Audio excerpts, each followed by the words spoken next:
imaginary sphere has an infinite radius and is concentric with the Earth. They gave this sphere a name, celestial sphere, and we still call it that today.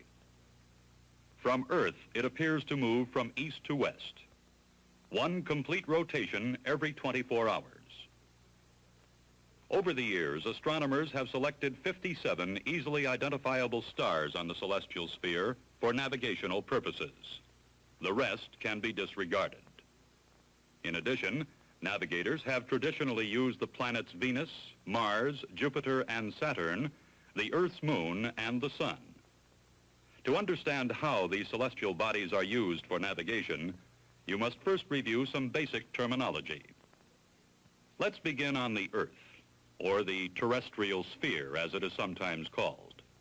The Earth rotates around an imaginary line called the axis. The intersection of the axis and the surface of the sphere are designated the North and South poles. A plane that cuts through the center of the Earth creates an arc on the Earth's surface known as a great circle. There can be any number of great circles. A plane that includes the Earth's axis creates a great circle known as a meridian. There are an infinite number of meridians, and they all pass through the North and South poles. The meridian that passes through the Royal Observatory at Greenwich, England, has been selected as the prime meridian. It is the meridian used as the origin for measurement of longitude. Longitude is the angular distance measured at the poles from the prime meridian to another meridian, east or west, from 0 degrees to 180 degrees. The equator is the great circle perpendicular to the Earth's axis. It is represented by the letter Q. Latitude is the angular distance from the equator measured along a meridian north or south from 0 degrees to 90 degrees. The great circle distance of the arc along the Earth's surface is called arc distance. It can also be translated into linear distance.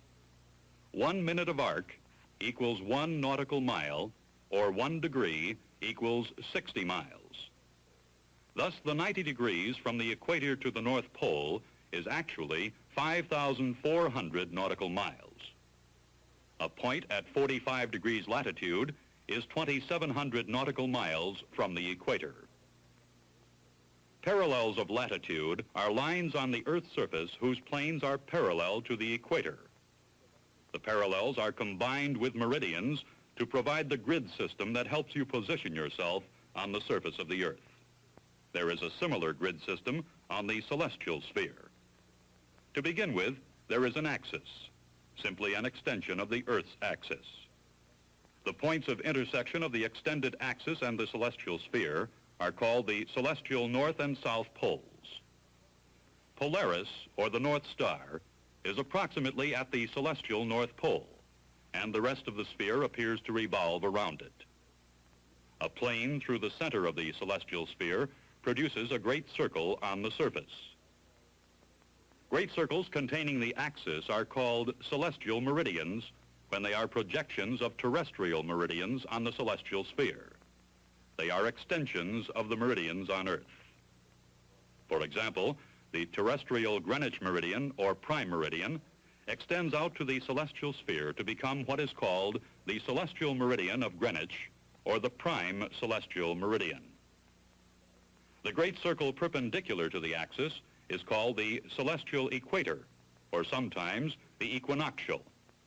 It is an extension of the Earth's equator. Celestial latitude is called declination. It is the angular measure from the celestial equator, north or south, to a given point on the celestial sphere from 0 to 90 degrees. There are parallels of declination on the celestial sphere similar to parallels of latitude on Earth. When combined with celestial meridians, they form a celestial grid comparable to our terrestrial grid system. Now we must relate the two. First, assume you are at a specific point on the Earth. The point directly overhead on the celestial sphere is called your zenith. Your latitude and longitude coordinates on Earth are similar to the coordinates of your zenith on the celestial sphere. Conversely, Every celestial body has a point on the Earth directly below it. This is called the geographic position, or GP, of the celestial body. Sometimes it is called the subpoint. If you were at the geographic position of Polaris, the star would be directly overhead at your zenith, and you would be near the North Pole. Similarly, if you were at the equator and the sun was directly overhead at your zenith, you would be at the sun's GP. This principle applies to any celestial body, the moon, a planet, a star, or the sun. You are at that body's GP when it is directly overhead at your zenith. Now at this point, we must introduce the concept of apparent motion between the terrestrial and celestial spheres. Using ancient man's concept that the Earth is stationary, we imagine the celestial bodies on the celestial sphere to rotate from east to west. The rate of motion is 1 degree of arc every 4 minutes, or 15 degrees every hour, or 360 degrees every 24 hours. This rotation introduces another term, hour circle, to help locate these bodies at a given time. It is a great circle on the celestial sphere containing the axis and a given celestial body. Let's assume that at a given moment, the sun's hour circle is coincidental with the prime celestial meridian. 4 minutes later, it will be 1 degree to the west of the prime celestial meridian. An hour later, it will be 15 degrees to the west, and so on. We have used the sun as an example, but the apparent motion is common to all celestial bodies. Their hour circles are constantly rotating from east to west. The term that describes the amount of rotation is called hour angle. Hour angle is always measured westerly from a reference point through 360 degrees. In celestial navigation, we use 3 specific hour angles: Greenwich, local, and sidereal, depending on the origin of the measurement. The first of these, Greenwich hour angle, is comparable to longitude on Earth, except GHA is only measured in a westerly direction through 360 degrees, while longitude is always measured east or west 180 degrees from the Greenwich meridian. Using the sun as an example, we may measure its Greenwich hour angle at any given moment from the prime celestial meridian westerly to the hour circle of the sun. This angle is referred to as GHA sun. The Air Almanac lists the GHA of the sun, moon, and planets for any date and time this data is desired. The second of the 3 hour angles, local hour angle, is measured from the observer's celestial meridian westerly to the hour circle of the celestial body. If the observer is at 90 degrees west and the GHA of the sun is 120 degrees, then LHA sun is 30 degrees. The LHA of other bodies observed for celestial navigation may be computed: the moon, Venus, Jupiter, Mars, Saturn. But when stars are used for navigational purposes, another reference must be used to determine their position. It is the prime hour circle, the hour circle of the sun at the intersection of its elliptical path and the celestial equator as the sun transits from south to north declination. This is the vernal equinox, the first day of spring. The prime hour circle is called by several other names, but they all mean the same thing: the hour circle through the point where the sun's declination is 0. The angular measure from the prime celestial meridian to the hour circle of Aries, the prime hour circle, is called the GHA of Aries.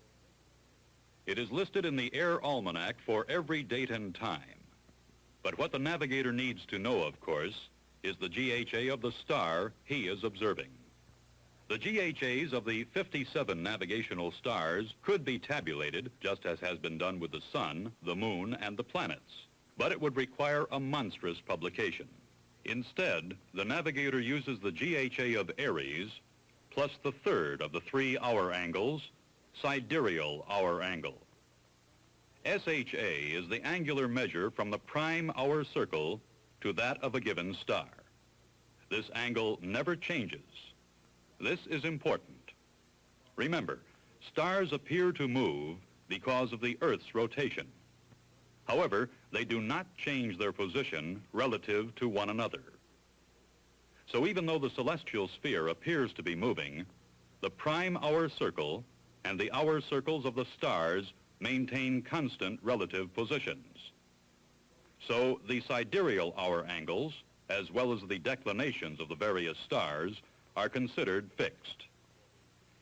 SHA and declination for the 57 navigational stars are listed on the inside front cover of the Air Almanac. The navigator can determine the GHA for any navigational star merely by adding its fixed SHA to the GHA of Aries for the time desired. Now let's sum up. When you determine a celestial body's GHA and declination, you know its geographic position or subpoint on Earth. Then, when you actually take a measurement that indicates your range from the celestial body's geographic position or subpoint, you can determine a line of position on the Earth's surface. To determine this line of position, we will utilize the horizon system, which will be demonstrated in part 2 of this series.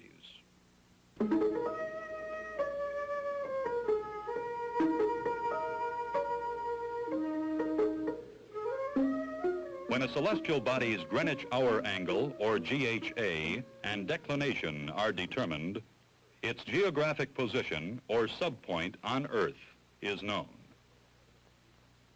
Obviously, if from a measurement you find the celestial body to be directly overhead at your zenith, you would know you were at the GP of the body, and your latitude and longitude would be the same as the body's celestial coordinates. But the chances of this happening are very rare. Usually, you are some distance away from the GP of the celestial body. When this situation exists, you are only able to determine a line of position. To determine this line of position, we utilize the horizon system. When we extend a line from your position in one direction to your zenith, and in the other direction through the center of the Earth, out the other side and on out to the celestial sphere again, we have what is called a zenith-nadir axis. A great circle plane perpendicular to the zenith-nadir axis is called the celestial horizon. In effect, we are creating a new reference system with your position at the center. Great circles containing the zenith-nadir axis are called vertical circles. Now we must determine where the celestial body is on the vertical circle. To do this, you must recognize that the distances of space are so great that light from a celestial body arrives at the Earth in a narrow band of rays that can be considered parallel. From your geometry, you remember that a straight line cuts across parallel planes at the same angle. So an angle observed at the surface of the Earth is really the same as that at the center. Suppose the angle is 0 degrees.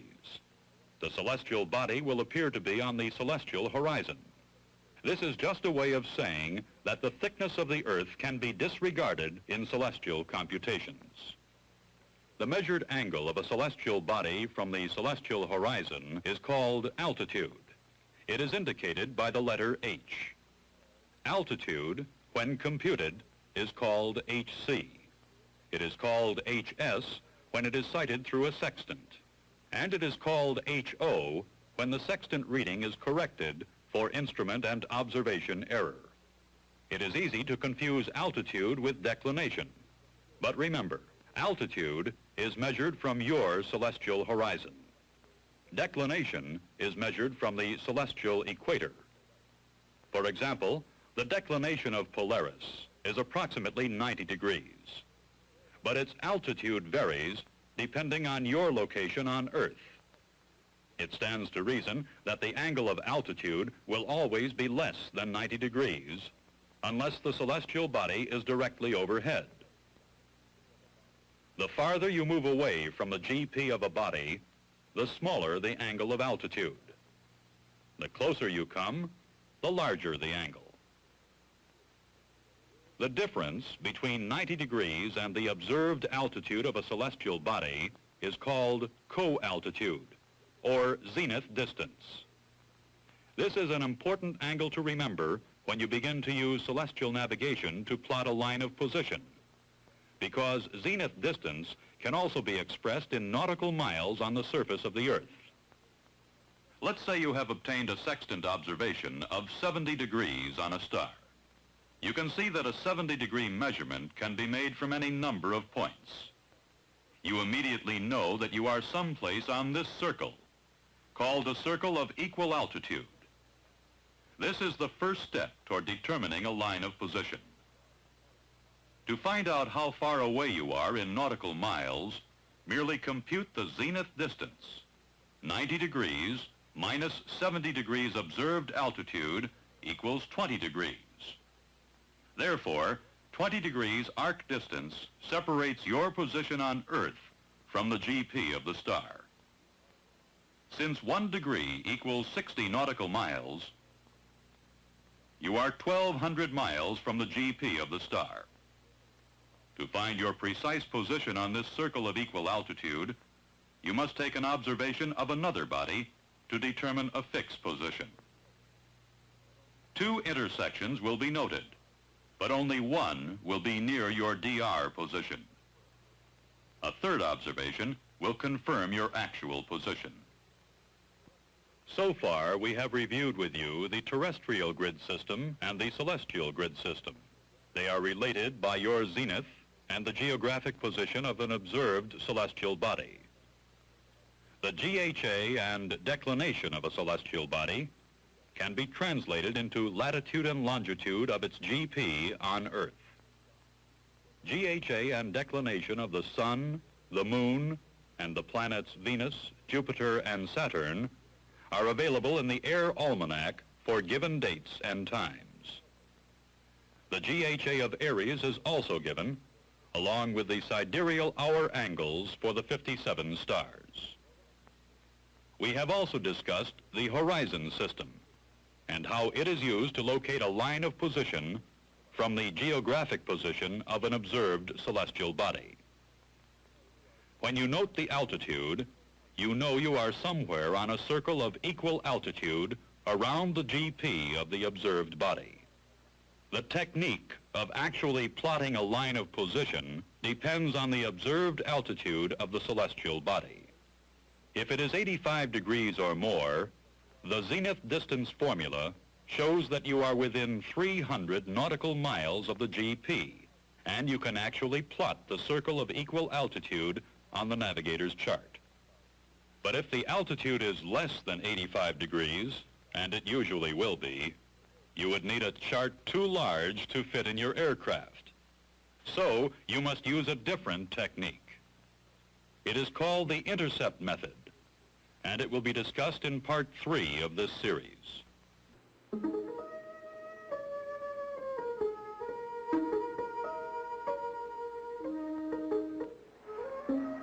There are 2 methods of resolving celestial observations to determine a line of position. The first should be used if the altitude of the observed celestial body is 85 degrees or more. Let's say it is 87 degrees. In other words, it is almost directly overhead or near your zenith. The angular distance of the body to your zenith is called zenith distance. In this case, it equals 90 degrees minus 87, or 3 degrees.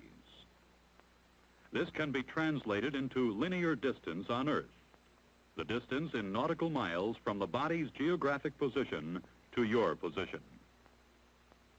1 degree equals 60 nautical miles, so 3 degrees equals 180 nautical miles. To locate your line of position, you must first determine the coordinates of the GP. The GHA and declination of the celestial body can be found in the Air Almanac. They can be translated into latitude and longitude of the GP on Earth. You then locate this point on your chart. With your dividers, you can measure off 180 nautical miles. Then, you can scribe a circle or segment known as a circle of equal altitude. This becomes a celestial line of position. You are somewhere on its circumference. To get a fix, you must take at least one more observation of a celestial body, preferably two.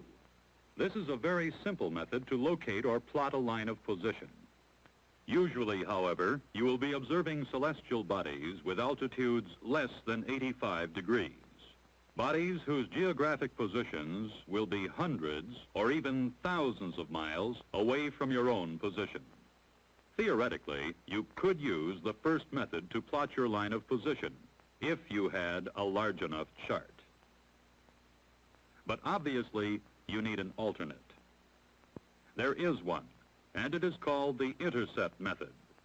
As with the first method, it may begin with an observation with the sextant to determine the sighted altitude, or HS, of a celestial body above the horizon, and a notation of the date and Greenwich Mean Time of the observation.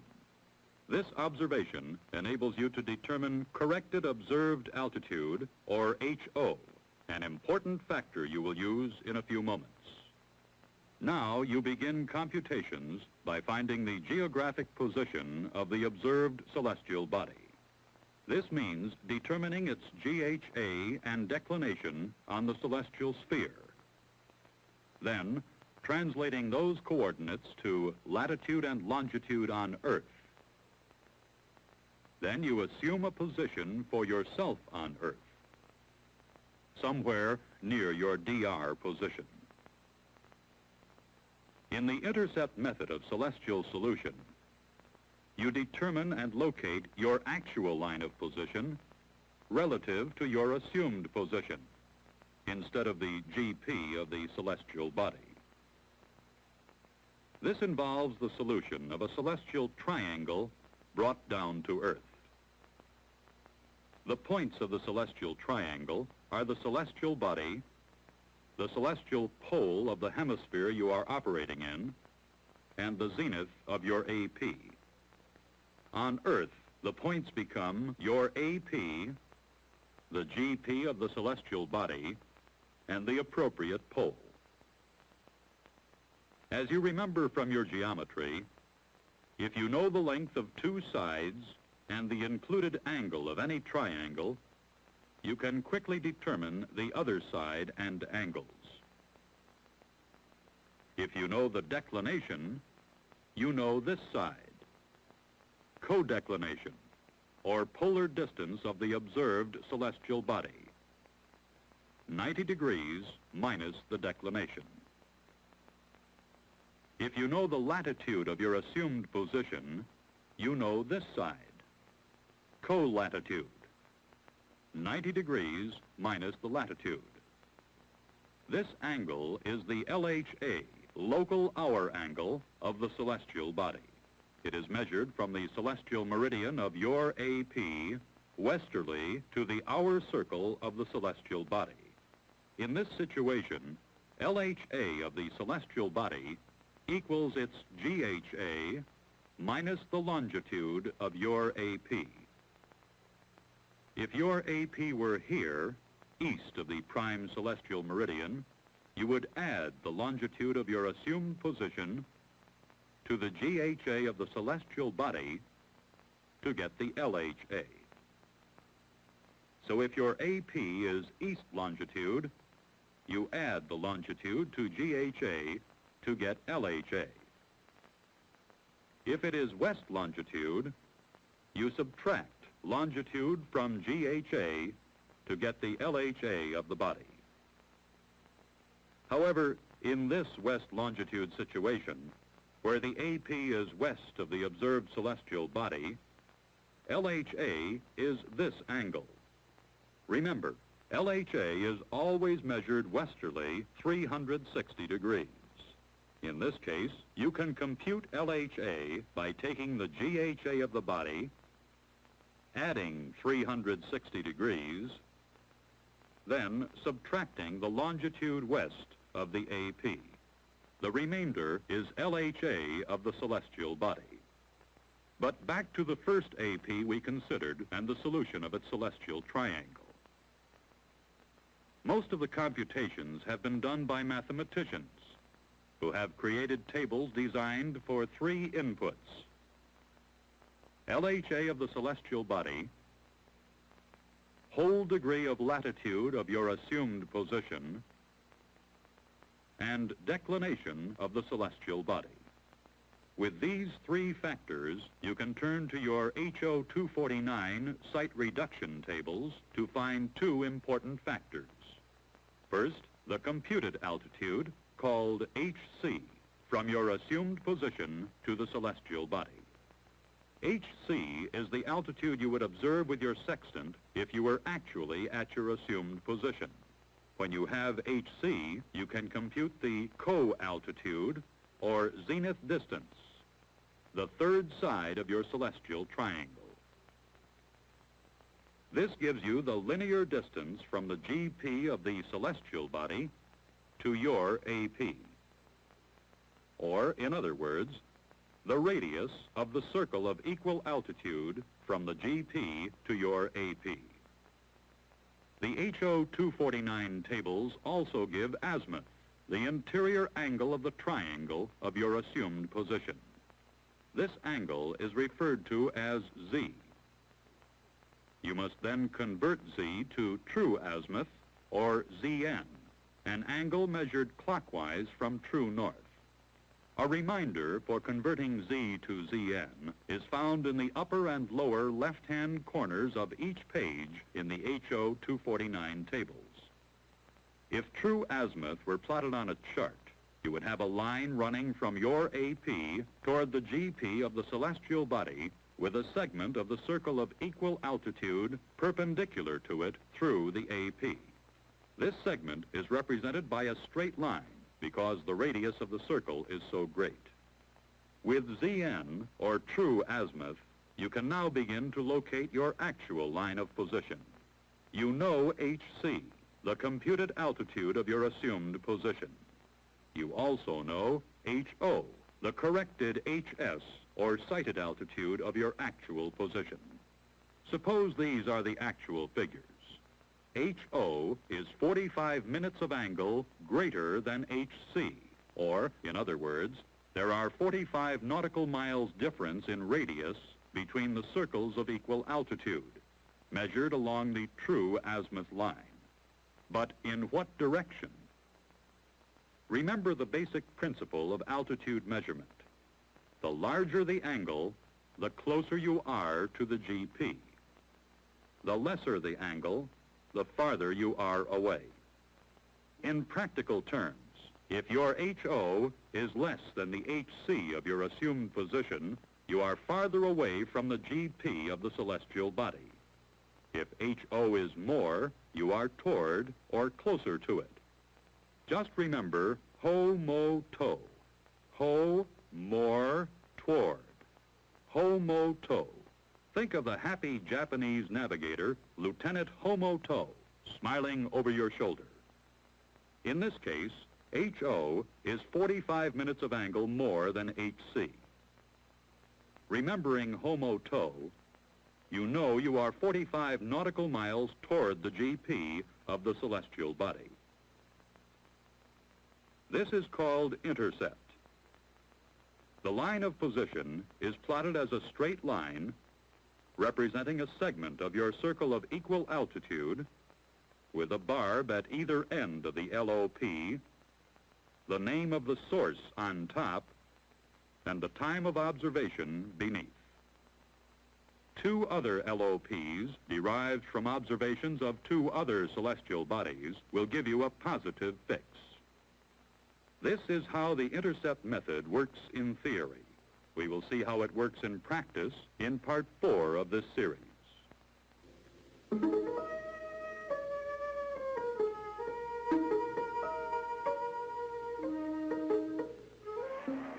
In Film 3 of this series, we examined the principles behind the intercept method for plotting a line of position.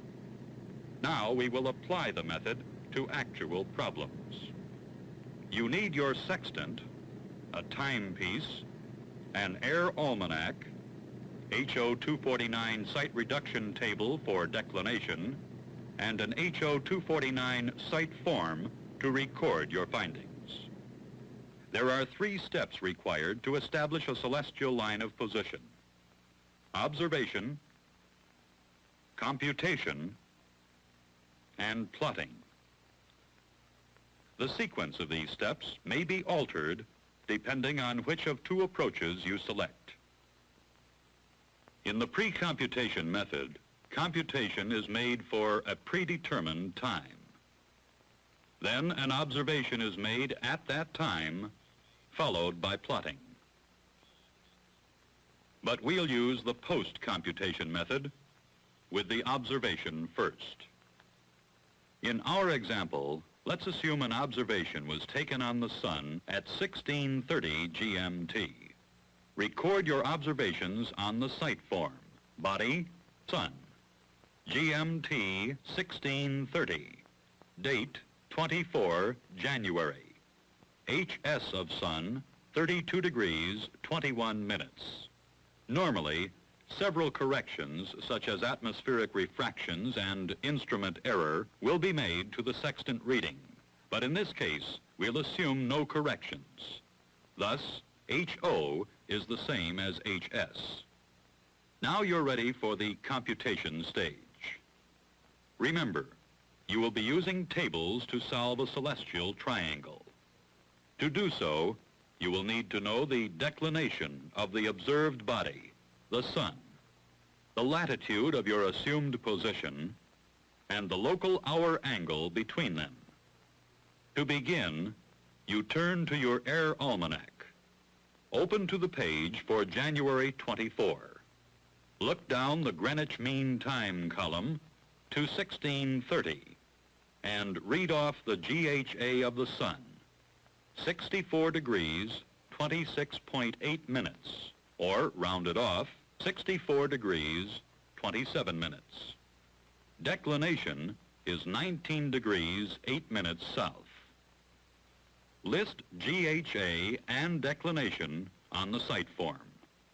Here's where the sun is on the celestial sphere: 64 degrees, 27 minutes west of the prime celestial meridian, 19 degrees, 8 minutes south of the equinoctial or celestial equator. This is one point of your celestial triangle. When the GP sun is translated into latitude and longitude on the Earth, you have one point of your triangle on Earth. Your DR position determines another. Let's say your DR position is 27 degrees, 42 minutes north latitude and 97 degrees, 12 minutes west longitude. Since you are operating in the northern hemisphere, the North Pole becomes the second point on your celestial triangle. The third point is your assumed position. It could be the same as your DR position, but since the HO 249 tables are arranged for whole numbers of latitude, you give your assumed position the nearest whole degree of latitude, or 28 degrees north. You use a longitude for your AP that, when added to or subtracted from the GHA of the celestial body, will result in a whole number for local hour angle. Your DR longitude is 97 degrees, 12 minutes west of Greenwich. You are west of the sun. Remember, figuring LHA in this situation gets a bit tricky. Since LHA is always measured westerly through 360 degrees, this is the angle you are seeking. To compute the LHA of the sun, you must first take the GHA sun and add 360 degrees. This gives you 424 degrees, 27 minutes. LHA is this figure minus longitude. The longitude of your DR position is 97 degrees, 12 minutes west. But remember, the longitude of your assumed position should be a figure that when subtracted from GHA sun will produce an integral degree of LHA. If you use 97 degrees 27 minutes, the difference will be an LHA sun of 327 degrees. Now you have established your assumed position. 28 degrees north latitude and 97 degrees 27 minutes west longitude. This, then, is your celestial triangle translated into usable components on Earth. You know this side, the co-latitude of your assumed position, 90 degrees minus 28, or 62 degrees. This side is the declination, or polar distance of the sun, south 19 degrees 8 minutes plus 90 degrees, since it is located in the southern portion of the celestial sphere. 109 degrees 8 minutes. And this is a known angle, 360 degrees minus your LHA, or 33 degrees. Now, with two sides and the included angle known, you can compute the linear distance side and the true azimuth angle, the elements you need to draw a line of position. In actual practice, you never have to draw the triangle itself. All you need are three elements related to it: the whole degree of latitude of your assumed position, declination of the observed celestial body, and the sun's LHA. The other information you need, HC and Z, is found in the declination volumes of HO 249 site reduction tables. You enter HO 249 with latitude first. Turn to the pages headed 28 degrees. There you have your choice of two tables. One headed Declination Contrary Name to Latitude, and the other headed Declination Same Name as Latitude. Since your AP latitude is north and the sun's declination is south, you use the Contrary Name to Latitude table. Note there are two LHA columns, the one on the left for smaller angles, the one on the right for larger angles. Use the right-hand column to find 327 degrees. Move across the tables to the column for the whole degree of declination of the sun, 19 degrees, and you read HC for 19 degrees as 33 degrees 11 minutes. A D, or correction factor of minus 49, which we'll discuss in a moment, and an azimuth angle, Z, of 142 degrees. The D value is the total difference, or change, in minutes of altitude between the declination of 19 degrees and the declination of 20 degrees. The sun's declination is 19 degrees 8 minutes, so you must account for the extra 8 minutes of declination. You could use a simple interpolation formula. 8 minutes of declination over 60 equals X, the amount of correction necessary, over the D value of 49. Or X equals approximately 6.5, rounded off to 7. However, this formula is more easily solved by turning to correction table 5 in the back of HO 249. Enter the table with the D value of 49 and move down the minute column to 8. The correction value is read off as 7. Since the D correction value had been a minus quantity, 7 should be subtracted from 33 degrees 11 minutes, the HC of an even 19 degrees. So HC for 19 degrees 8 minutes is 33 degrees 4 minutes. This figure should be entered as HC on your site form. Now for ZN, or true azimuth. The upper left-hand corner of the HO 249 page tells how to compute ZN, your true bearing from Z. You are in north latitudes. LHA is greater than 180 degrees, so ZN equals Z. LHA less than 180 degrees, Zn equals 360 minus Z. In this case, your LHA was 327 degrees, more than 180 degrees. So Zn equals Z, 142 degrees. The lower left-hand corner of the page lists instructions for south latitude positions. Okay, now let's turn back to your sight form. Insert Zn. All the other figures should also have been entered. Now, all that's left is to compare HC with HO to determine the intercept distance, and whether you are actually away from or toward the observed celestial body from your assumed position. Remember Ho-Mo-To, the happy Japanese navigator. His name is printed right on your sight form. If HO is more than HC, you are toward the celestial body from your assumed position. HO is 32 degrees, 21 minutes, less than the HC of 33 degrees, 4 minutes. So you are away from your assumed position. When you subtract HO from HC, you find a difference of 43 minutes, or you are away 43 nautical miles. Now, let's look at the celestial triangle a moment and see what we have discovered. Here is your assumed position. You know it is on a circle of equal altitude from the sun. You also know that your actual position is somewhere on another circle of equal altitude with a radius of 43 miles greater. And you know the intercept distance is measured on a true azimuth line of 142 degrees. Now let's see how this is plotted.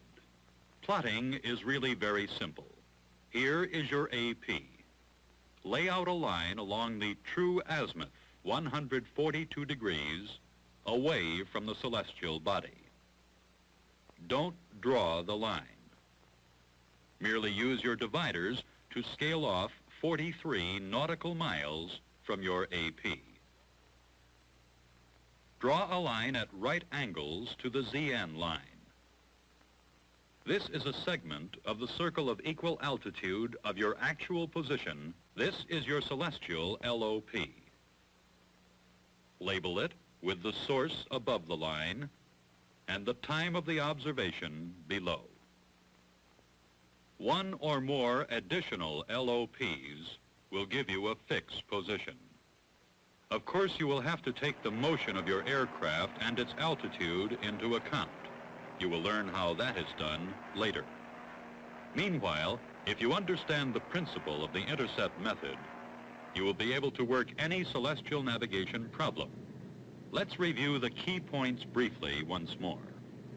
It all begins with an observation of a celestial body to determine an observed altitude, HO. Then comes computation. The mathematics of the intercept method involve the solution of a celestial triangle brought down to Earth.